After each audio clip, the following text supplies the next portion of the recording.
बिस्मिल्लाहिर्रहमानिर्रहीम। अस्सलाम वालेकुम व्यूअर्स, कैसे हैं आप सब? उम्मीद करती हूँ आप सब खैरियत से होंगे। Welcome back to my channel Ali pharmacy life line में। सो व्यूअर्स, आज हम आपके लिए लेकर आए में आपको हम बताएंगे जो मेडिसिन है इसका इस्तेमाल। ये 500 mg टैबलेट्स होती है और इसके पैकेट में कंप्लीट जो है 6 टैबलेट्स होती हैं और इसको जो है इस्तेमाल करते हैं। ये एंटीबायोटिक होती है। इससे पहले एंटीबायोटिक की मेडिसिन आप यूज़ कर सकते हैं किसी भी वायरल जो है इन्फेक्शन के लिए।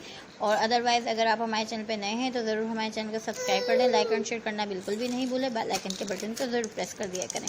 वायरल इन्फेक्शन से मुराद जैसे हमें कोई भी ज़ुकाम वगैरह हो जाता है या हमें चेस्ट इन्फेक्शन हो जाता है, हमें सांस लेने में मसला होता है, या इसके अलावा हमें कोई भी एलर्जी हो जाती है, स्किन एलर्जी हो जाती है, ये थायराइड का मसला हो जाता है, तो इसका जो इस वजह से जो है हम ये मेडिसिन यूज़ करते हैं। और इसका जो है 500 mg जो है आप रोज़ाना एक कैप्सूल ले सकते हैं। और ये एंटीबायोटिक होती है, सामी फार्मा ने इसे जो है बनाया है।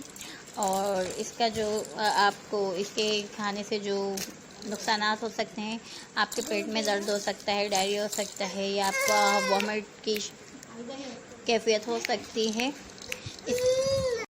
तो आपके जो है कोई भी मेडिसिन इस्तेमाल करने से पहले अपने डॉक्टर से ज़रूर कंसल्ट किया करें और डॉक्टर की हिदायत के मुताबिक इस्तेमाल करें। वैसे इसका कैप्सूल टैबलेट जो है एक ली जाती है, लेकिन अगर आपको ज़्यादा इन्फेक्शन है तो आप 2 भी ले सकते हैं। इसके अलावा जो आपके डॉक्टर रुजू करें वैसे इस्तेमाल करें। इसके जो है ज़्यादातर बेनिफिट इसीलिए हैं कि आपको कोई भी सीजनल इशू हो जाता है या कोई भी सीजनल वायरल हो जाता है या इन्फेक्शन हो जाता है तो इसके लिए आप यूज़ कर सकते हैं। स्किन प्रॉब्लम हो इसलिए भी यूज़ कर सकते हैं, इरिटेशन हो, खारिश हो या इचिंग हो इसलिए भी आप इसका इस्तेमाल कर सकते हैं। ओके व्यूअर्स, अल्लाह हाफिज़, थैंक्स फॉर वॉचिंग।